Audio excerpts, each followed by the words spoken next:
ओम नमो भगवते वासुदेवाय। हरे कृष्ण। पढ़ रहे हैं श्रीमद् भागवतम।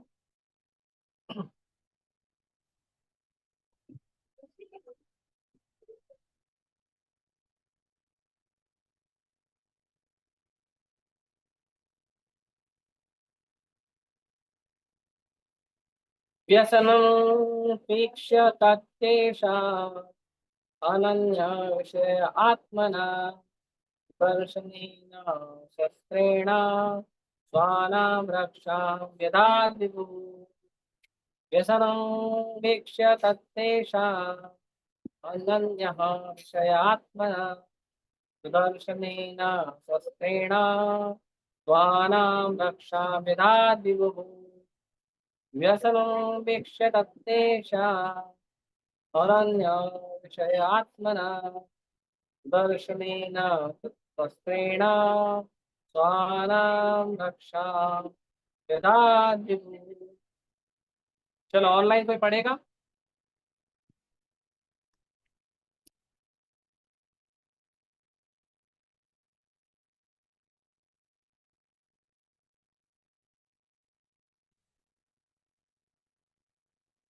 और व्यसनं वीक्ष्य तत्तेषाम् अनन्यविषयात्मनां सुदर्शनेन स्वास्त्रेण स्वानां रक्षां यथा विभु। हरे कृष्ण। शब्दार्थ अनुवाद तात्पर्य कृष्ण कृपा मूर्ति अभय चरण भक्ति योगदान स्वामी श्री कृपा दीदा कृपा की जय।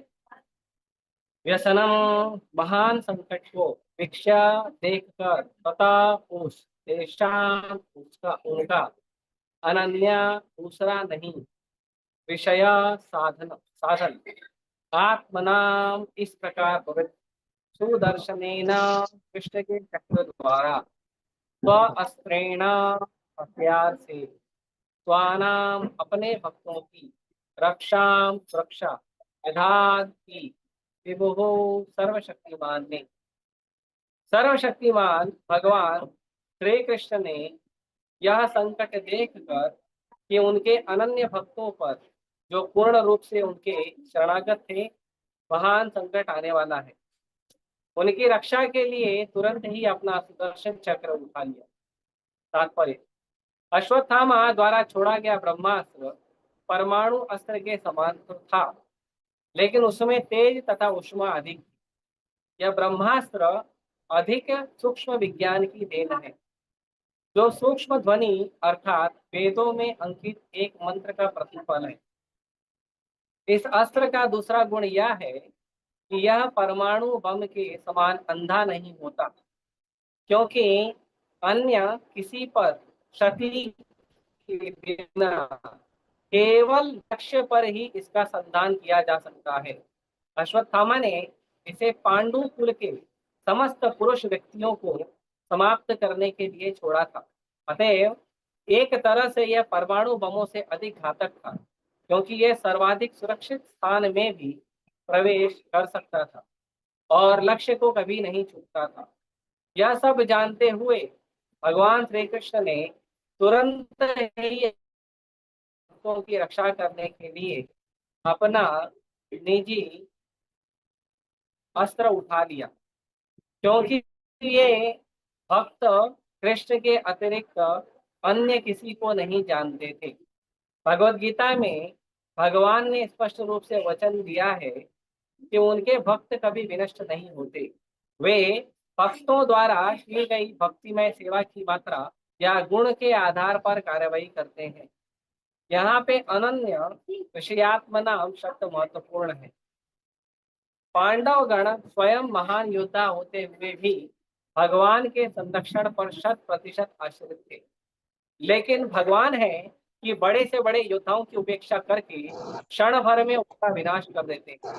जब उन्होंने देखा कि अश्वत्थामा के ब्रह्मास्त्र को काटने के लिए पांडवों के पास बिल्कुल समय नहीं रह गया, तो उन्होंने अपने ही प्रण को तोड़ते हुए तुरंत अपना अस्त्र उठा लिया।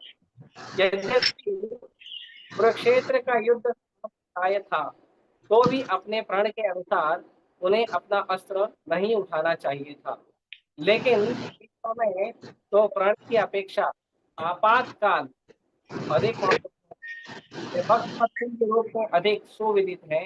अतः वे ऐसे सांसारिक आदर्शवादी नहीं बनना चाहते जो कभी अपना प्रण नहीं तोड़ते, अभी तो उन्होंने भक्त वत्सल बने रहना अधिक पसंद किया। मम ज्ञान शलाकया तस्मै श्री गुरुवे नमः। श्री चैतन्य मनोभीष्टं स्थापितं येन भूतले स्वयं रूप कदा मह्यं ददाति स्वपदान्तिकं। वन्देऽहं श्रीगुरो श्रीयुतापदकमलं श्रीगुरो वैष्णवांश श्रीरूपं साग्रजातं सहगण रघुनाथान्वितं तं सजीवं साद्वैतं सावधूतं परिजनसहितं कृष्णचैतन्यदेवं श्रीराधा कृष्णपादान् सहगण ललिता श्रीशाखान्वितांश नमो विष्णुपादाय कृष्णपृष्ठाय भूतले श्रीमते भक्तिवेदांत स्वामी निति नामिने नमस्ते सारस्वते देवे गौरवाणी विचारिणे निर्विशेष शून्यवादी पाश्चात्य देशतारिणे नमो विष्णुपादाय कृष्णपृष्ठाय भूतले श्रीमते भक्ति सिद्धांत सरस्वती निति नामिने श्रीवार्ष भानवी देवी दयिताय कृपाब्धये कृष्ण संबंध विज्ञान दायिने प्रभुवे नमः माधुर्योज्वल प्रेमाढ्य श्री रूपानुग भक्तिदा श्री गौर करुणा शक्ति विग्रहाय नमस्ते। नमस्ते गौरवाणी श्रीमूर्तये दीनतारिणे रूपानुगा विरुद्धाप सिद्धान्तध्वान्तहारिणे नमो गौरक्षोराय साक्षात् वैराग्यमूर्तये विप्रलम्बर साम्बोधे पादाभुजाय ते नमः। नमो भक्ति विनोदाय सच्चिदानंद नामिने गौरशक्ति स्वरूपाय रूपानुगवराय ते गौराविर्भाव भूमि निर्दिष्टा सज्जना प्रिय वैष्णव सार्वभौम श्री जगन्नाथाय ते नमः। वाञ्छाकल्पतरुभ्यश्च कृपा सिन्धुभ्येव च पतितानां पावनेभ्यो नमो महावदन्याय कृष्ण प्रेम सदाके कृष्णाय कृष्ण चैतन्य नामने गौरवे नमः। पंचतत्वात्मकं कृष्णं भक्तरूपा स्वरूपकं भक्तावतारं भक्ताख्यं मां भक्तशक्तिकं हे कृष्ण करुणा सिंधु दीनबन्धु जगत्पते गोपेश गोपिका कान्ते राधा कान्त नमोस्तुते। जयतां सुरतरुर्पङ्गो मम मन्दामतिर्गति वत्सर्वस्य पादान् राधा मदनमोहन दिव्य वृंदारण्य खंडपादः श्रीमद्रत्नागार सिंहासनस्थौ श्रीमद् राधा श्री गोविंद देव कृष्णादिसे ममास्मरामि। श्रीमादासरसारंभी वंशीवर्तकैस्थितः दर्शन वेणु शनैर्गोपी गोपीनाथाय श्रीकृष्ण सप्तकाञ्चन गौराङ्गी राधे वृन्दावनेश्वरी वृषभानुसुते देवी प्रणमामि हरिप्रिये। जय श्री कृष्ण चैतन्य प्रभु नित्यानंद श्री अद्वैत गदाधर शिवासादि गौरभक्तवृंद हरे कृष्ण कृष्ण कृष्ण हरे हरे हरे राम राम राम।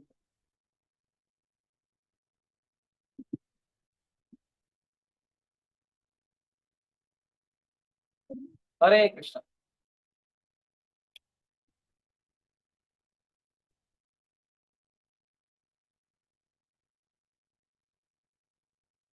तो आज के श्लोक में मैं बैकग्राउंड बता देता हूँ, आप लोगों को पता नहीं। तो जब महाभारत के युद्ध खत्म हो गया था, महाभारत के युद्ध खत्म होने के बाद दुर्योधन उसका जांग तोड़ दिया था भीम ने। तो दुर्योधन छटपटा रहा था। दुर्योधन को दुखी देख दुर्योधन का फ्रेंड अश्वत्थामा, द्रोणाचार्य का पुत्र, उसने देखा कि दुर्योधन मरने वाला है, तो सोचा कि मरते मरते अपने फ्रेंड को खुश कर देता हूँ। तो दुर्योधन ने क्या किया, अश्वत्थामा ने क्या किया, वो गया और वो बोला मैं पांचों पांडवों का सर काट के लाऊंगा। तो अश्वत्थामा गया और सोते हुए जो पांचों पांडवों का जो शिविर था, वो शिविर में जाके पांच पांडवों का सर काट के लाया। जब पांचों पांडवों का सर काट के लाया तो दुर्योधन ने ध्यान से देखा, तो वो पांच पांडव नहीं थे, पांच पांडव के पांच बेटे थे। तो दुर्योधन दुखी हो गए कि जिनको मुझे प्रसन्न करना था वो भी काम तुमसे नहीं हुआ, और दूसरा ये जो काम है ये कायर का काम है। कि जो योद्धा होता है वो युद्ध में जाके ललकार के उसके बाद युद्ध करता है। और जो पीछे से घात करता है वो कायर होता है, जो निहत्थों पे वार करता है वो कायर होता है, स्त्रियों को मारने वाला कायर होता है, जो बूढ़े व्यक्ति को मारता है वो कायर होता है, जो बच्चों को मारता है वो कायर होता है, जो गाय को मारता है, ब्राह्मण को मारता है वो कायर होता है। क्योंकि इन लोगों को मारने का वेदों में विधान नहीं है। वेदों में कहा गया है कि इनकी रक्षा करनी चाहिए, इनके हाथ नहीं उठाना। माता पिता बच्चों को शिक्षा देने के लिए मार सकते हैं या गुस्सा कर सकते हैं, लेकिन उसमें भी स्त्रियों के लिए तो बहुत नियम, स्त्रियों को नहीं मारना।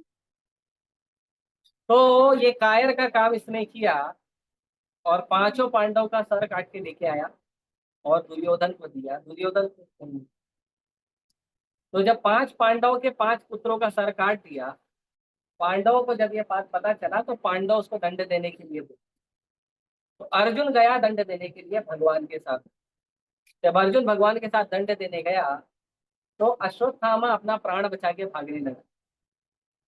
वहां पे अश्वत्थामा ने जब देखा कि अर्जुन से बच नहीं पाएगा तो अश्वत्थामा ने वहां पे ब्रह्मास्त्र छोड़ दिया। अभी वापस ब्रह्मास्त्र छोड़ा है तो मैं ब्रह्मास्त्र का साइंस अभी बाद में बताऊँ। तो भगवान ने अर्जुन को समझाया कि एक ब्रह्मास्त्र छूटा है, तुम दूसरा छोड़ के दोनों ब्रह्मास्त्र को शमन करके रखो। तो अर्जुन ने दोनों ब्रह्मास्त्र को पकड़ के रख लिया, अश्वत्थामा को बंदी बनाया, उसको लेके आया द्रौपदी माता के सामने, उसको पशु की तरह बांध के लाया। अश्वत्थामा को पशु की तरह बंधा देखा द्रौपदी ने कहा देखो हमारे गुरु का बेटा है, ऐसा मत करो, छोड़ दो बेचारे। लेकिन अर्जुन ने कसम खाई थी कि मैं उसको मार दूंगा, वध कर दूंगा। तो भगवान बोले उसको मारना भी है और नहीं भी मारना है, तो कैसे करोगे? तो ब्राह्मण का वध नहीं करना चाहिए, ब्राह्मण का अपमान उसके वध के बरोबर होता है। तो इसीलिए उसने क्या किया, अश्वत्थामा का अपमान करके उसको भगा दिया, उसके सर से मणि निकाल दिया और उसको अपमान करके भगा दिया। लेकिन अश्वत्थामा इतना दुष्ट है, उसने क्या किया, अब जब भगवान हस्तिनापुर से जा रहे हैं अपने घर द्वारका, अभी बीवी बच्चे वाले हैं, भगवान की भी 16,108 बीवियां हैं, रानियां हैं, बहुत सारे बच्चे हैं, लगभग लाख के ऊपर तो भगवान के बच्चे थे। तो इतने सारी संतान है तो घर बार तो देखना पड़ेगा। तो भगवान बोले भाई हमको घर बार देखना है, जाने दो। हाँ, या तो फिर पत्नी उधर से अलग गोला छोड़ेगी। कौन सा भगवान? कृष्ण। 16,108। आपके अंदर पावर नहीं आती थी समझ। तो तो भगवान फिर जाने के लिए तैयार हो गए। जब भगवान तैयार हो गए तो जो अर्जुन की बहू है, अर्जुन के बेटे का नाम है अभिमन्यु, जो युद्ध में मारा गया था, उसकी पत्नी है उत्तरा। तो अर्जुन की जो बहू है उसके गर्भ में एक बच्चा था, जो बाद में महान परीक्षित महाराज बने। तो अश्वत्थामा ने क्या किया, अब जब अश्वत्थामा को अपमानित करके भगा दिया तो उसने वापस से ब्रह्मास्त्र छोड़ दिया। और इस समय उसने ब्रह्मास्त्र 6 छोड़ा, 5 पांडवों के ऊपर और एक गर्भ के अंदर, जो माता उत्तरा है, अभिमन्यु की बहू, अर्जुन की बहू, अभिमन्यु की पत्नी, उसके गर्भ में छोड़ दी। तो तात्पर्य में प्रभुपाद जी आज ब्रह्मास्त्र का विज्ञान बता रहे हैं। तो अभी तक जो हम विज्ञान देखते हैं, जो साइंस हम लोग स्कूल कॉलेज में पढ़ते हैं, वो साइंस जो है वो इतना एडवांस नहीं है जितना एडवांस हमारा शास्त्र है। जैसे अभी यज्ञ हो रहा था तो आप लोग ने देखा कि मंत्र उच्चारण हो रहे हैं। ये मंत्र उच्चारण क्यों किए जाते हैं, मंत्र उच्चारण से क्या फायदा होता है? तो भगवान भगवत गीता में बताते हैं, भूमिर अपो अनलो वायु हम मनोबुद्धि रेवच अहंकार इत्ययं में भिन्न प्रकृति अश्रता। भगवान बताते हैं कि हमारा ये जो शरीर है ना, ये कितने धातु से बनता है पता है? नहीं, 8। हमारा शरीर 8 धातु से बनता है। 5 भी सही है लेकिन 3 और है। तो 5 जो धातु है वो तो सबने शक्तिमान में देखा है। 5 धातु कौन कौन सा है बताओ? 5 धातु बताओ। धरती, आकाश, हवा। तो जल, जल अग्नि पृथ्वी वायु आकाश जो है, ये 5 धातु है। इनसे हमारा बाहर का कवर बनता है। ये बाहर का कवर, ये चमड़ी हड्डी मांस वाला जो शरीर है वो बनता है। इसके अंदर और एक शरीर होता है, और वो शरीर होता है मन, बुद्धि, अहंकार। वो बनता है मन से, बुद्धि से, अहंकार। ये तीनों है हमारे अंदर। सबके पास मन है, सबके पास बुद्धि है, और अहंकार सबको है। तो ये तीन चीज है। तो जो हमारा आज का विज्ञान है, जो हम आज देखते हैं, ये विज्ञान केवल पांच तत्वों को जानता है: धरती, अग्नि, जल, वायु, आकाश। लेकिन जो हमारा शास्त्र है, ये डील करता है मन, बुद्धि, अहंकार। इसको कहते हैं सूक्ष्म तत्व। हमारा शरीर दो तत्वों से बनता है, इसके लिए हमारे पास दो शरीर होता है, एक शरीर नहीं होता। जैसे आप लोगों ने कोट पैंट पहना हुआ आदमी देखा होगा, तो कोट पैंट जब कोई पहनता है तो अंदर शर्ट पहनता है, उसके ऊपर कोट पहनता है, राइट। तो वैसे ही हमारा दो शरीर होता है। आत्मा के ऊपर पहला शरीर होता है मन, बुद्धि, अहंकार, जो सूक्ष्म शरीर होता है। और उसके ऊपर दूसरा ये मांस हड्डी वाला शरीर, जो स्थूल शरीर होता है, जो बनता है धरती, अग्नि, जल, वायु, आकाश।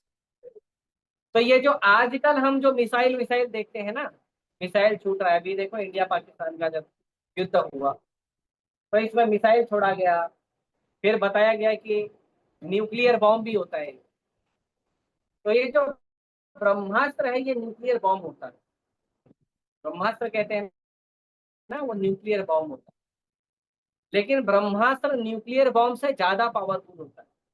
क्यों? क्योंकि पहला तो ये मंत्र से प्रकट होता है। इसके लिए आपको कोई मशीन को, इसको उसको जरूरत नहीं। आप हाथ में जल लीजिए, आचमन करिए, मंत्र पढ़िए, अनुसंधान कीजिए, आपके हाथ में अस्त्र प्रकट हो जाएगा। से आपने शूट किया, आजकल के हथियार की तरह अंधा हथियार नहीं है। क्लियर कर सकते, क्लियर कर सकते।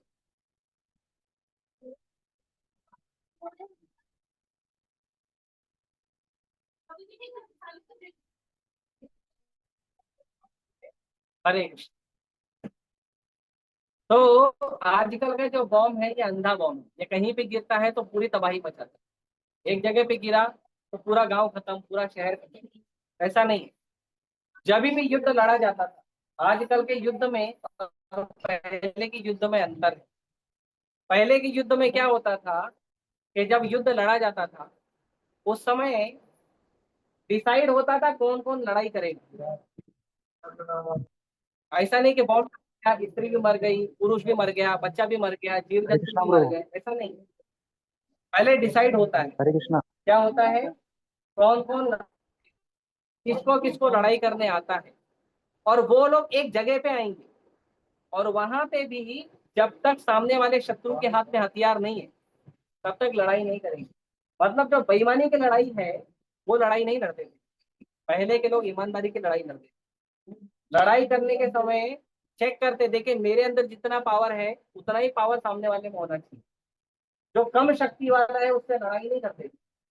जैसे आजकल किसी को भी मार देते, आजकल जानबूझ के उसको मारते जिनके पास पावर कम है ना। बोलते हैं अबला और सबला। अबला नहीं, अबरा और जबरा। तो जो जबरा होता है वो अबरा को मारता है, जबरा जबरा को नहीं मारेगा, जबरा अबरा को मारेगा, है ना। मतलब जो पावरफुल है वो कमजोर को मारता है। लेकिन पहले ऐसा नहीं होता। पहले क्या होता था, पहले जैसे जब लड़ने के लिए गए भीम, अर्जुन और भगवान कृष्ण जरासंध से लड़ने गए, तो भगवान ने जरासंध को ऑप्शन दिया, हम तीनों में से किसी एक से युद्ध लड़ो, और हम तीनों में से कोई एक तुमको हराए। तो जरासंध के पास 10,000 हाथी का पावर था। जरासंध भगवान को बोला, तुमसे तो लड़ाई नहीं करूंगा, तुम भाग गए थे युद्ध छोड़ के, तो तुमसे तो नहीं लड़ूंगा। बोले उन्होंने अर्जुन से भी नहीं लड़ूंगा, क्योंकि अर्जुन मेरे से कमजोर है।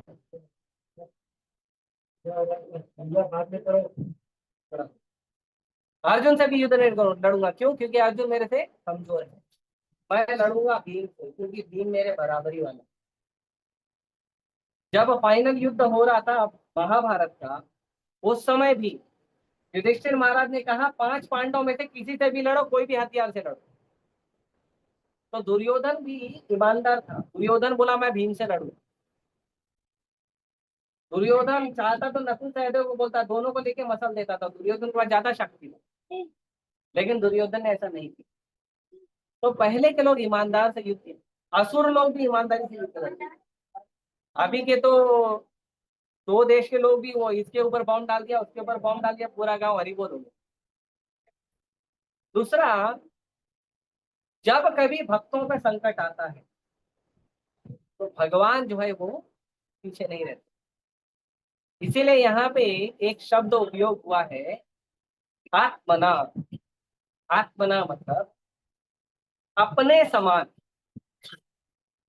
भगवान भगवत गीता में कहते हैं कि समूहम सर्वभूतेषु न मे द्वेषस्ति न प्रियः ये भजन्ति तो माम भक्त्या मयि ते तेषु चाप्यः। भगवान कहते हैं मैं सबके लिए समान हूँ। भगवान तो सबके लिए समान होंगे ना, भगवान भी भेदभाव करने लगे तो गड़बड़ हो जाएगी। भगवान बोले मैं सबके लिए समान हूँ, ना मैं किसी से प्यार करता हूँ और ना मैं किसी से नफरत करता हूँ, ना द्वेष करता हूँ ना प्रेम करता हूँ। लेकिन ये भजन्ति तो माम भक्त्या, लेकिन जो मेरी भक्ति करता है वो मेरा है, मैं उसका हूँ। उसके बीच में भगवान भेद करते हैं। मतलब अगर संसार के बाकी लोग खड़े हैं और भक्त खड़े हैं तो भगवान भक्त को देखते हैं, संसार के लोग को नहीं देखते। इसीलिए भगवान का नाम है भक्त वत्सल। भक्त वत्सल मतलब भगवान को आप कर्म से नहीं जीत सकते, ज्ञान से नहीं जीत सकते, योग तपस्या से नहीं जीत सकते। कई बार कुछ लोग बोलते हैं कि भक्ति भक्ति करने से क्या होता है, कर्म करो कर्म। आप भगवान को कर्म से जीत नहीं सकते। कितने सारे लोग हैं, लाखों करोड़ों लोग हैं, वो कर्म करते हैं, भगवान को नहीं प्राप्त कर पाए, लेकिन भक्त प्राप्त करता है। तो इसीलिए भगवान का नाम कर्मी वत्सल नहीं है, योगी वत्सल नहीं है, ध्यानी वत्सल नहीं है, ज्ञानी वत्सल नहीं है। भगवान का नाम है भक्त वत्सल। ये जो वत्सल शब्द है ना, वत्स, ये वत्स शब्द किसको कहते हैं पता है? वत्स गाय के बछड़े को कहते हैं। तो माओ में भी जो सबसे ज्यादा प्यार करने वाली माँ है ना, वो गाय होती है। सबसे ज्यादा प्रेम अगर कोई माँ करती है तो गाय करती है। इसीलिए ये जो वत्स, जो वात्सल्य शब्द आया है, वात्सल्य, माँ के पास क्या होता है? ममता। ममता को संस्कृत में वात्सल्य कहते हैं। ये वात्सल्य जो है वो गाय से आया है। गाय के बछड़े को वत्स कहते हैं, और गाय का अपने बछड़े से जो रिलेशन है उसको वात्सल्य कहते हैं। इसीलिए जो ममता, ममता जो है ना, मॉडर्न शब्द है। असली शब्द है माँ का, पिता का अपने बच्चों से वात्सल्य होता है, गहरा प्रेम होता है, अटूट संबंध होता है। बाकी किसी का संबंध टूट जाएगा, चाहे पति पत्नी है तो उसके लिए तलाक शब्द है, भले किसी और भाषा में, हमारे सनातन भाषा में तो नहीं है, लेकिन दूसरी भाषा में भी देखा जाए तो माँ और बच्चे के लिए कोई अलग होने का कोई शब्द नहीं बना है ना? माँ बाप और बच्चे से अलग होने के लिए कोई शब्द नहीं बना है, दूसरे भाषा में भी नहीं बना है। क्यों? क्योंकि ये वात्सल्य, ये ऐसा उत्कट प्रेम है जो माता पिता और बच्चे का एक दूसरे के साथ रहता है। तो इसीलिए भगवान जो है वो भक्त वत्सल है। अब इसमें एक इम्पोर्टेंट चीज ये है कि भगवान जो है वो, अगर कोई कहा जाए कि भगवान को ईमानदार होना चाहिए, समाज के नीति नियम देखने चाहिए, ऐसा अपना भक्त है तो इसका मतलब थोड़ी है कि समाज का नियम तोड़ देंगे। भगवान को फर्क नहीं पड़ता। कोई कहे भगवान गलत कर रहे हैं, गलत कर रहे हैं।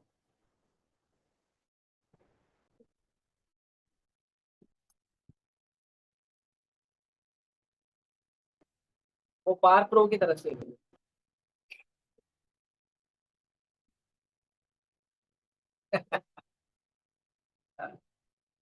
तो कोई कहे भगवान अधर्म कर रहे हैं, भगवान बोलेंगे मेरे को अधर्म से फर्क नहीं पड़ता, मेरा भक्त का सुरक्षा होना है। जैसे एक उदाहरण दे रहा हूं। तो एक बार जो भगवान, भीष्म पितामह लड़ाई कर रहे थे, महाभारत का युद्ध चल रहा था। भीष्म पितामह लड़ाई कर रहे थे। ऐसा पता होना चाहिए आपको, खाली स्कूल का हमटी डमटी पढ़ के क्या मिलेगा। हाँ, ऐसा सिद्धांत पता होना चाहिए, प्रेम पता होना चाहिए, है ना। स्कूल का हमटी डमटी थोड़ी काम आएगा जिंदगी, काम आएगा, प्रेम काम आएगा, संबंध काम आएगा, सब काम आता है। इसके लिए शास्त्र पढ़ना चाहिए, गीता भागवत इसीलिए पढ़ना चाहिए। हमारा रोज का जिंदगी कैसे चलेगा ये शास्त्र सिखाता है, स्कूल का बुक नहीं सिखाता। स्कूल का बुक खाली आपको रोटी कमाना सिखाएगा और थोड़ा सा सामान जमा करना सिखाएगा, गाड़ी बंगला ये सब जमा करना सिखाएगा। लेकिन एक व्यक्ति का दूसरे व्यक्ति से संबंध कैसे बनना चाहिए ये शास्त्र सिखाएगा। आजकल संसार क्यों टूट रहे हैं, संबंध क्यों टूट रहे हैं, घर में झगड़े क्यों हो रहे हैं? क्योंकि कोई भी व्यक्ति शास्त्र नहीं पढ़ रहा है, कोई गीता भागवत महाभारत नहीं पढ़ रहा है। घर में महाभारत कर रहे हैं लेकिन महाभारत पढ़ नहीं रहे।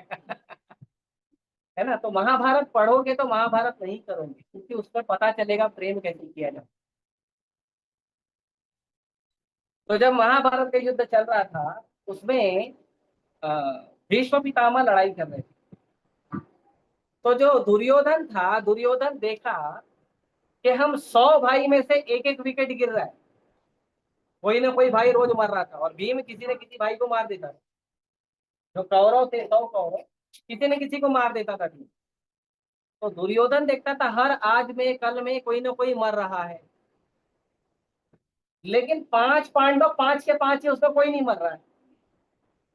और हमारे पास भीष्म पितामह है, द्रोणाचार्य है, अश्वत्थामा है, कृपाचार्य है, ऐसे महारथी है, और 500 में कोई मर नहीं। तो दुर्योधन को गुस्सा आया, वो गया सीधा भीष्म पितामह के पास और भीष्म पितामह को बोला तुम पांडव से प्यार करते इसके लिए उनको मार नहीं रहे। अभी कोई क्षत्रिय है उसको ऐसा नहीं बोलना चाहिए। क्षत्रिय भेदभाव से लड़ाई नहीं करता, क्षत्रिय तो लड़ाई करता है। जिसके साथ प्रभु हो उसकी नैया क्यों डूबेगी। सुनिए, विष्णु भगवान खुद लोग के साथ में क्यों डूबेगी। कथा पूरा सुनिए। बताइए बताइए आप। तो भीष्म पितामह लड़ाई कर रहे थे, दुर्योधन जाके उनके ऊपर इल्जाम लगा दिया, अपयश लगा दिया कि आप ठीक से लड़ाई नहीं कर रहे। तो भीष्म पितामह बोले ठीक है, ये 5 बाण और 5 पांडव खत्म। तो दुर्योधन बोला ये 5 बाण मेरे को दे दो। तो भीष्म पितामह बोले क्यों? तो बोलता है मेरे को तुम्हारे पर भरोसा नहीं है, तुम जाके पांडव को रिटर्न कर दो, ये 5 बाण मेरे को दे दो। तो भीष्म पितामह बोले ठीक है, सुबह दे देना, सुबह दे देना, मैं लड़ाई करूंगा, लड़के हो जाएगा। तो भगवान जो है वो अपने शिविर में अर्जुन को बुलाए, बोले इधर आओ, कल भीष्म पितामह ने प्रतिज्ञा की है तुम 5 पांडव को मार देंगे। तो अर्जुन बोला ठीक है, मार देंगे तो मर जाएंगे, जाके सो जाता हूँ। अर्जुन जाके सो गया। तो भगवान बोले तुमको टेंशन नहीं है, तुमको तुमको कल मार देगा। तो अर्जुन बोला तुम हो तो क्यों टेंशन जिसके साथ स्वयं प्रभु हो तुम हो तो क्या क्यों टेंशन। टेंशन है।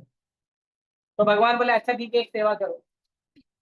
तो अर्जुन बोला सेवा बोलो। तो भगवान बोले दुर्योधन के पास जाओ और दुर्योधन को बोलो मुझे ये 5 बाण दे दो।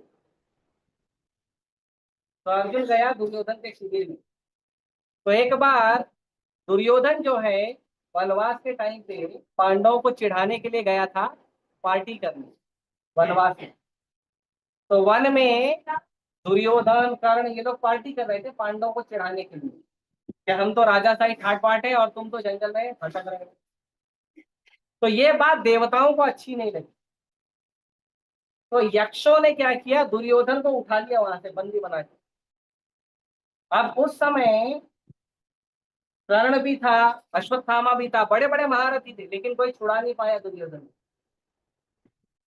तो ये बात पहुंची युधिष्ठिर महाराज के पास कि दुर्योधन को यक्ष उठा ले गए, बचाना पड़ेगा। तो युधिष्ठिर महाराज ने कहा अर्जुन को और भीम को कि जाओ दुर्योधन को बचा के लाओ। भीम बोला हम क्यों बचे, अपनी मौत मर रहा, मरने दो, ऐसी परेशान करते रहता हमको। युधिष्ठिर महाराज ने कहा देखो, घर के अंदर हम 5 है वो 100 है, लेकिन घर के बाहर हम 105 है, ये सीखना चाहिए। घर के अंदर हम कितना भी लड़ाई करें, घर के बाहर हम एक होने चाहिए। जैसे हिंदू धर्म है, कोई जाट है, कोई बनिया है, कोई ब्राह्मण है, कोई शूद्र है, वो हिंदू धर्म के अंदर। लेकिन जब धर्म के बाहर से आक्रमण हो रहा हो तो सब के सब एक ही होने चाहिए, सनातन धर्म, अलग अलग नहीं होना चाहिए। तो अब बड़े भाई की आज्ञा है, तो भीम चले गए, अर्जुन चले गए। यक्षों ने देखा भीम और अर्जुन को तो प्रणाम किया, बोले ले जाए, हम तो आप ही के बचाने के लिए आए थे। उस समय दुर्योधन ने अर्जुन को बोला था, तुम जो मांगोगे मैं तुमको वर दूंगा, मैं तुमको वरदान देता हूँ, जो बोलोगे वो दूंगा। तो भगवान ने अर्जुन को याद दिलाया, एक वरदान बाकी है दुर्योधन को, तो जाके पांचों बाण ले लो। दुर्योधन के पास गए अर्जुन, पांचों बाण लेके आ गए। तो दुर्योधन ने अर्जुन को पूछा, तुमको कैसे मालूम? बोले मेरे को कुछ मालूम नहीं, भगवान ने बोला मैं लेके आ रहा हूँ। दुर्योधन बड़ा गुस्से में रात को ही चले गया भीष्म पितामह के पास, और भीष्म पितामह को बोला, क्यों जाके बताया तुमने पांडवों को ऐसा ऐसा? भीष्म पितामह बोले, बाहर सिक्योरिटी गार्ड खड़े, पूछ लो, मैं बाहर गया नहीं और ना कोई अंदर आया है। तो फिर पता कैसे चला? भीष्म पितामह बोले, वो वहां पे बैठे ना वासुदेव भगवान, वही बताए। तो उस रात को दुर्योधन भीष्म पितामह से कृष्ण कथा सुना था, पूरा जीवन सुना नहीं, उस रात को सुना था कि क्या सच में कृष्ण भगवान है। तो उस रात को कहानी सुनी।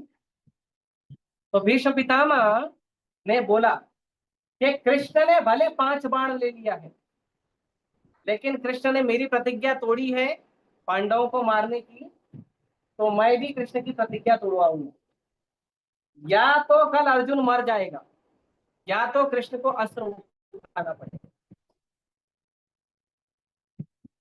तो दूसरे दिन युद्ध शुरू हुआ, और भीष्म पितामह पूरे आवेश में बाण चलाना शुरू कर दिया। अर्जुन का मुकुट तोड़ दिए, उसका रथ का पहिया तोड़ दिए, और भगवान का मुकुट फेंक दिया उठा के, और भगवान के वक्ष में तीर मार दिया। भगवान सारथी थे और भीष्म पितामह सारथी को मार जा रहे थे। तो भगवान देखे तो भगवान अर्जुन को बोले, तुम लड़ नहीं सकते, तुम मर जाओगे। अब अर्जुन को भी भीष्म पितामह से प्रेम था, तो बाण ही नहीं चला रहा था। तो भगवान बोले, अर्जुन तुम्हारी रक्षा मुझे करनी पड़ेगी। भगवान क्या किए, भगवान रथ से कूदे, तो उन्होंने शस्त्र तो नहीं उठाया, लेकिन एक रथ का टूटा हुआ पहिया था वो उठा लिया और लेके दौड़े भीष्म पितामह की तरफ। और भीष्म पितामह अपना शस्त्र नीचे रख दिए, हाथ जोड़े, बोले आओ, मैं तो यही चाहता था कि आपके हाथों मेरी मृत्यु हो। लेकिन फिर अर्जुन ने, क्योंकि प्रतिज्ञा टूट गई ना भगवान की, तो अर्जुन ने भगवान को जाके रोका, ऐसा मत करो, आपकी प्रतिज्ञा टूट गई। तो ये चीज जो है, भगवान वहां पे ये नहीं देख रहे हैं कि मैंने प्रॉमिस किया है युद्ध में शस्त्र नहीं उठाऊंगा, तो मैं अपना प्रॉमिस मेंटेन करना चाहिए।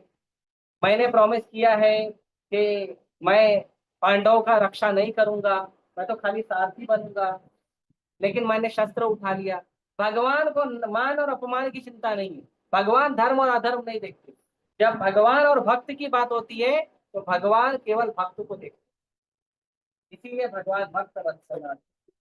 इसीलिए पूरे संसार में, पूरी सृष्टि में यदि कोई रक्षा कर सकता है हमारा, तो केवल कृष्ण। और अगर कृष्ण रक्षा नहीं करेंगे तो कोई रक्षा नहीं कर सकता। जो रावण था वो शिव जी का भक्त था, लेकिन शिव जी ने रक्षा नहीं किया है। जो हिरण्यकशिपु था वो ब्रह्मा जी का भक्त था, लेकिन ब्रह्मा जी ने हिरण्यकशिपु का रक्षा नहीं। जो कंस था वो दुर्गा माता का भक्त था, लेकिन दुर्गा माता ने रक्षा नहीं। वहीं पे हिरण्यकशिपु का बेटा प्रहलाद, उसका रक्षा भगवान ने की। रावण के लंका में विभीषण का रक्षा भगवान ने किया। कंस के कारागार में देवकी वसुदेव का रक्षा भगवान ने किया। तो इसीलिए हमारे आचार्य कहते हैं, राखे कृष्ण मारे के, मारे कृष्ण राखे। अगर कृष्ण रक्षा करेंगे तो कोई मार नहीं सकता, और अगर कृष्ण मारना चाहे तो कोई रक्षा नहीं कर। तो इसीलिए हमें भगवान का शरण लेना चाहिए। भगवान भक्त वत्सल है, भगवान सबके पिता है, भगवान सबके स्वामी है। तो इससे भी हम यही सीखते हैं कि भगवान ने क्या किया, भगवान ने अपना भक्त वत्सलता देखते हुए भगवान ने तुरंत चक्र निकाला और परीक्षित महाराज का रक्षा कर दिया। तो अभी अगले श्लोक में हम देखेंगे कि भगवान परीक्षित महाराज का कैसे रक्षा करें। ठीक है, मैं यही रोकता हूँ, किसी को कोई प्रश्न है तो पूछ। हरे चलो, एनी क्वेश्चन? ठीक है, सभी का बहुत बहुत धन्यवाद। धृतराष्ट्र भागवतम की जय। श्री प्रभुपाद की जय।